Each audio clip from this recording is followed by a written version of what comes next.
Wallahu a'lam bishawab. Bismillahirrahmanirrahim. Qala al-mu'allif rahimahullahu ta'ala wa nafa'ana bihi wa bi 'ulumihi fid dharain amin.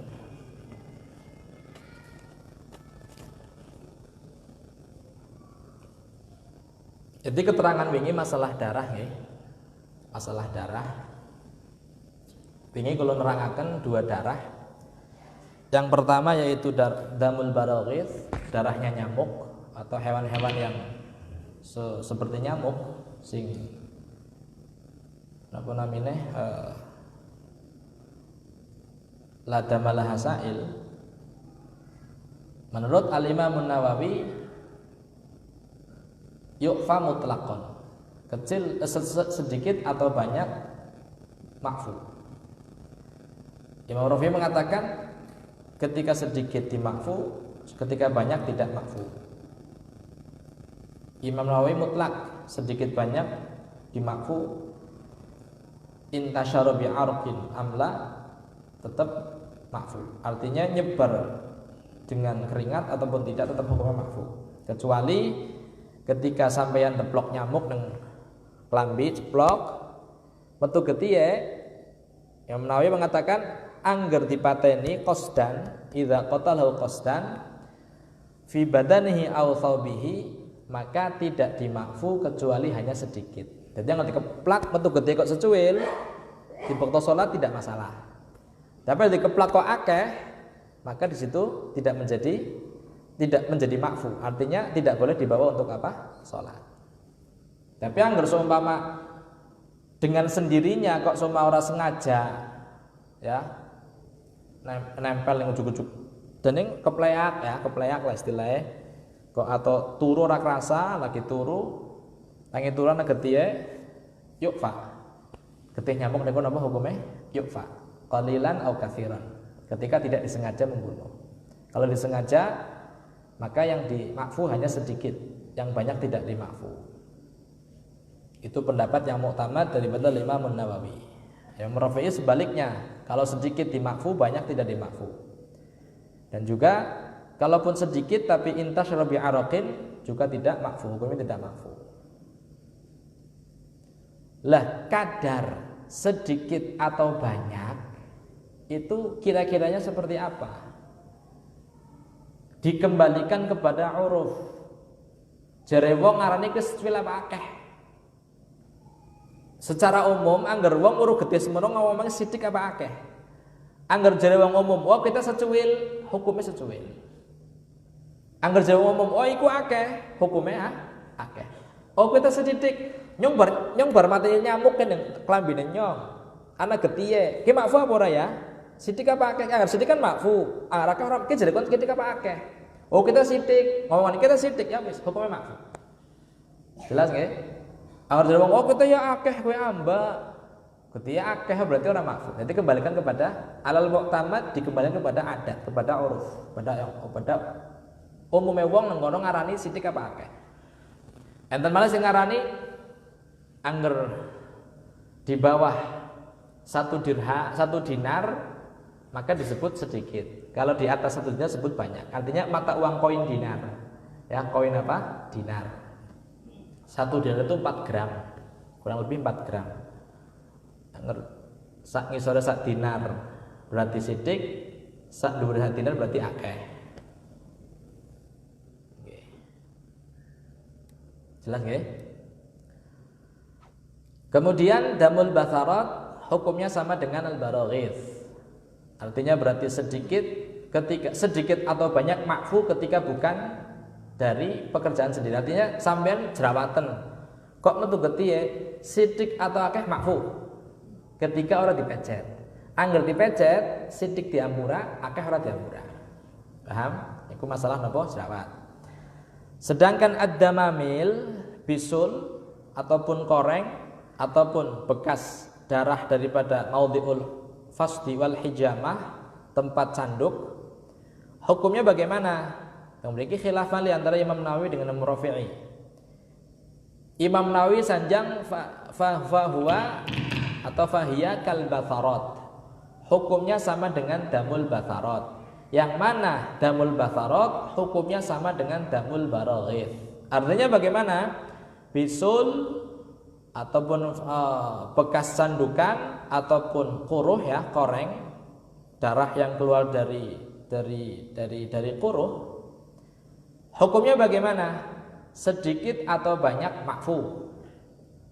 Yang penting tidak disengaja. Tapi kalau disengaja, sedikit makfu, banyak tidak makfu. Jadi sampai lagi wudunen kok kemudian tengah-tengah sholat pecah dewek makfu, betul napa-napa. Dene ngono wudune makfu, sithik atau akeh makfu. Sing penting dudu diplatet dewek. Kecuali lagi sholat karo mecet wudun, angger sithik makfu, akeh ora makfu. Jelas nggih? Itu alal mu'tamad menurut Al-Imam An-Nawawi. Sedangkan Al-Imam Ar-Rafi'i mengatakan bisul itu ditafsil. Tafsile nek temriku terus menerus keluar sing arane bisul kan metu terus nggih. Maka hukume kados getih istihadhah. Artinya bagaimana? Kewajiban seseorang seorang perempuan ketika sedang istihadhah adalah ihtiyat, hati-hati ala qadril imkan, semampune ditahan supaya getihe ora metu terlalu banyak. Sing arane wadon istihadhah kan getih metu terus, Pak. Ya, getih metu terus. Sedangkan orang mustahadhah itu dia orang yang tahir, wajib sholat. Sholat getih metu terus. Jadi kan bertentangan antara sholat karo getih metu. Itu bagaimana? Ya wis. Di situ wajib untuk ihtiyat dengan cara dibersihkan, kemudian ditekan supaya darah, meminimalisir darah yang keluar. Berbagai cara dilakukan supaya darah tidak keluar terlalu banyak. Kemudian setelah itu baru kemudian wudunya setelah masuk waktu sholat.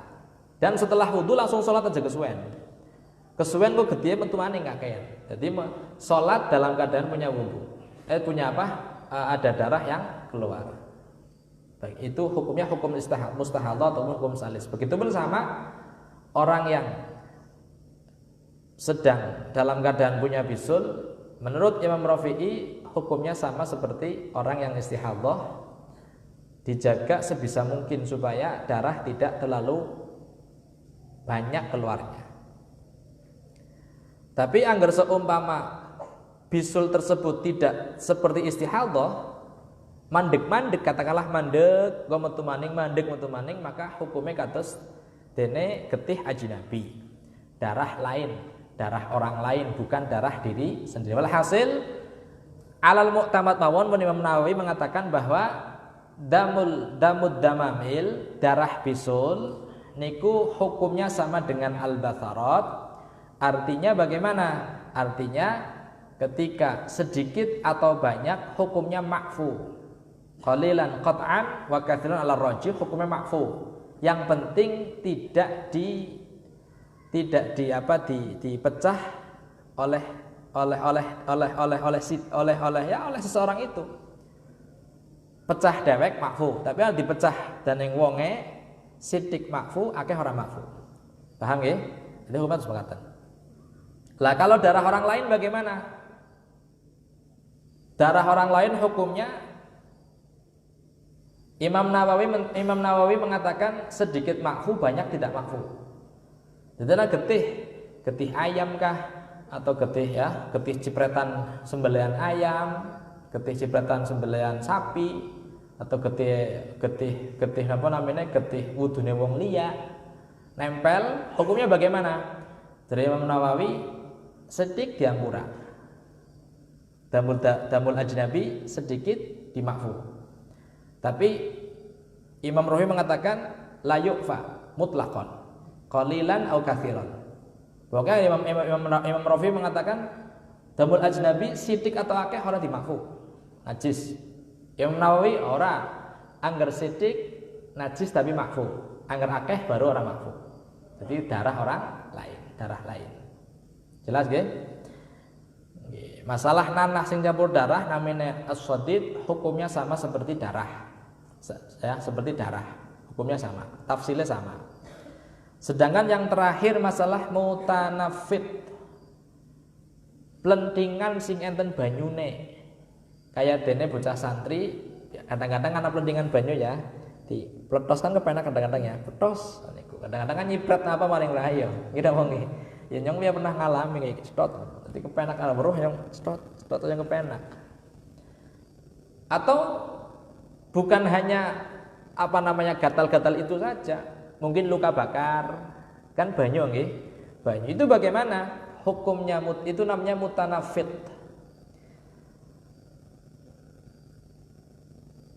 Pendapat daripada Al-Imam Nawawi, hukumnya suci. Hukumnya apa? Suci. Artinya suci bukan najis yang makfu, suci. Najis kan najis makfu, najis yang ora makfu. Nah niki mboten, hukumnya suci. Jadi banyu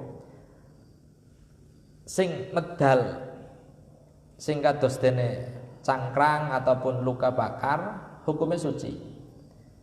Baik di situ ada rih ataupun tidak. Wujida fihi rihun amla, hukumnya suci. Jelas nggih? Angger Imam Rafi'i mengatakan mutanafid ini hukumnya kadam. Tafsirnya sama dengan dam. Baik di situ ada rih, ada bau ataupun tidak ada bau, hukumnya sama dengan dam. Artinya bagaimana? Ketika sedikit makfu, banyak tidak makfu. Paham nggih? Angger akeh najis sing ora makfu. Angger sithik najis tapi napa? Makfu. Hukumnya kayak dam. Tapi Imam Nawawi ora najis, hukumnya thaharah, suci. Jelas napa mboten niki? Ipun.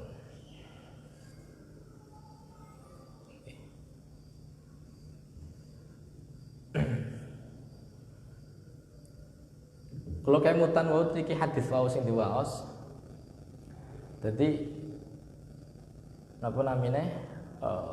Dhar daripada jatah itu hanya sebagai wasitah nggih, pelantaran mawon. Jadi Kanjeng Nabi mboten ngombe susune Uqbah bin Abi Mu'aid bukan. Tapi itu adalah susu yang diberikan Allah Subhanahu wa taala perantara daripada napa niki namine? Dhar'e weduse Uqbah bin Abi Mu'aid. Jadi hanya sebatas wasilah saja.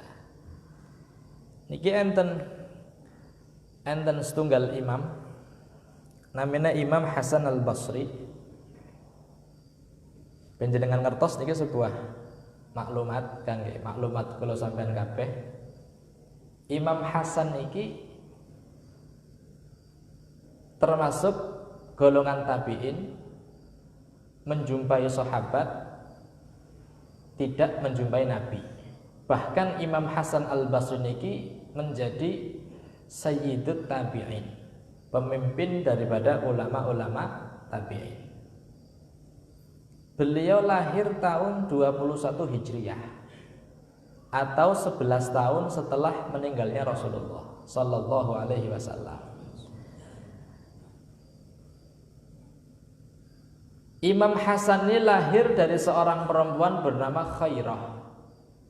Ibunya namanya Khairah. Khairah niki dados khadimae Sayyidah Ummu Salamah. Dados pembantune Ummu Salamah. Siapa Ummu Salamah? Ummu Salamah adalah salah satu daripada golongan Ummahatul Mukminin, garwane Kanjeng Nabi sallallahu alaihi wasallam. Namanya Sayyidah Ummu Salamah.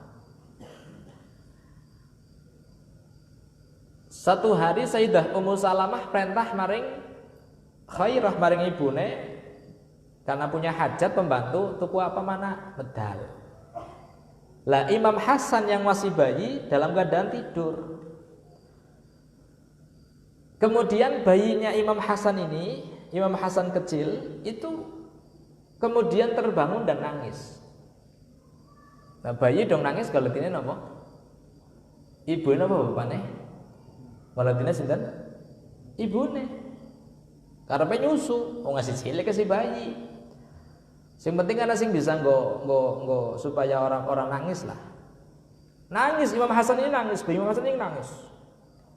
Lah Sayyidah Ummu Salamah ketika melihat Al-Imam Hasan sedang menangis, kemudian dirodok, disusoni dening Sayyidah Ummu Salamah.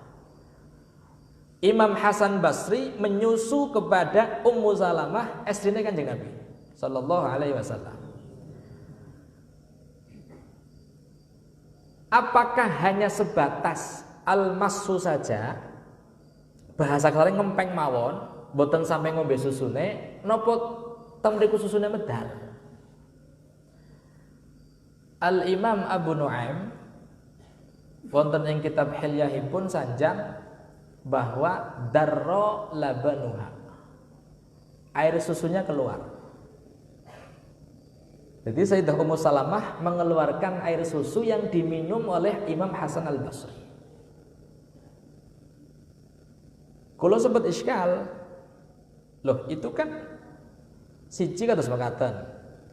Susu niku medal ketika berbarengan dengan adanya bayi. Gini apa nggih? Sedangkan Rasulullah sallallahu alaihi wasallam tidak mempunyai keturunan kecuali dari Sayyidah Khadijah dengan Sayyidah Maria. Yang lain tidak punya keturunan, enggak punya anak. Tapi kok Ummu Salamah medal susunya sinten? Paham mboten iki? Itu yang pertama. Kemudian yang kedua, zamannya kan sudah 11 tahun. 11 tahun ditinggal oleh Rasulullah, sing medal susune mawon. Kula sempet tanglet teng Syekh Ali, mungkin itu hanya sebatas istilahnya masu saja Syekh lah. Ya musu mawon boten sampai medal susune. Darra labanuha ya Ahmad, darra. Imam Ibnu Nuaim mengatakan tutu susunya sampai diombe. Makanya Imam Hasan Basri itu kalam masyrubun bi kalamin nubuwah. Jadi ucapannya itu seperti ucapan kenabian. Karena napa namanya menyusul sing Sayyidah Ummu Salamah. Ya Syali sanjang Ahmad hadza karamah. Napa? Karamah. Yang ngomong ya khair amal karamah fala naqsha. Wis yang ora iskal. Cerita karamah wis yang ora iskal. Artinya wis ora bisa tentang maning wis keramat. Ya orang bisa tentang mboten iskal malih pun. Ki keramat wis. Ya bisa keramat ya wis. Jadi ya sama. Artinya kados boten tidak mustahil. Ya seperti tadilah. Kambing yang masih muda, batibul lah ya atau balibul, kok medal susune? Ya mukjizat. Mboten mustahil ngene apa nggih? Iya kuasane Gusti Allah. Berkait tangannya Kanjeng Nabi diusap dongani, metu susune meteng-teng susune, kemudian diperas keluar air susunya. Jadi tidak ada yang mustahil. Jadi jenengan ngertos ya, artinya Imam Hasan Al-Basri niki luar biasa. Jadi kalam niku masyrubun bi kalamin nubuwah. Karena ya niku ngombe atau menyusu kepada Sayyidah Ummu Salamah garwane Kanjeng Nabi sallallahu alaihi wasallam. Karena kan istrinya Rasul ketika Rasul sudah meninggal tidak boleh menikah dengan siapapun, haram. Tidak boleh dinikahi oleh siapapun. Meskipun kemudian dinikahi oleh Nabi Isa enggak boleh. Nabi Isa turun seumpama garwane Kanjeng Nabi tes enten sing tesih napa namanya tesih gesang tetap enggak boleh. Kalau istri Nabi yang lain ketika nabinya meninggal diperistri Rasulullah tidak masalah, mboten haram. Tapi nek garwane Kanjeng Nabi tidak boleh dinikahi oleh siapapun. Lagi, jadi makanya nek ningali Imam Hasan Al-Basri niku nggih berarti susune niku nggih dar Rasulillah. Ya sing gadah susune nggih Kanjeng Nabi sallallahu alaihi wasallam. Jadi nek Imam Hasan Al-Basri niku kalamuhu masyrubun bikalamin nubuwah radhiyallahu anhu. Wallahu alam bissawab. Mugi-mugi manfaat fid din wa dunya wal akhirah. Amin Allahumma amin ya rabbal alamin. Buat apa niku namine? Wa yajibu izalatu najasin lam yuf'anhu wallahu alam bissawab. Sirul Fatihah. Bismillahirrahmanirrahim. Alhamdulillahirabbil alamin. Arrahmanirrahim maliki yaumiddin. Iyyaka na'budu wa iyyaka nasta'in ihdinas siratal mustaqim. Shiratal ladzina an'amta 'alaihim ghairil maghdubi 'alaihim waladdallin. اغفر لي ولوالدي آمين. بسم الله الرحمن الرحيم وصلى الله على سيدنا محمد وعلى آله وصحبه وسلم. فلله الحمد رب السماوات ورب الأرض رب العالمين له الكبرياء في السماوات والأرض والعزيز الحكيم. اللهم اجعل ثوابها لوالدي يا مليك يا قدير يا من لا شريك له ولا وزير. صل على محمد النبي وعلى آله وصحبه وسلم وصلى الله على محمد وعلى آله وصحبه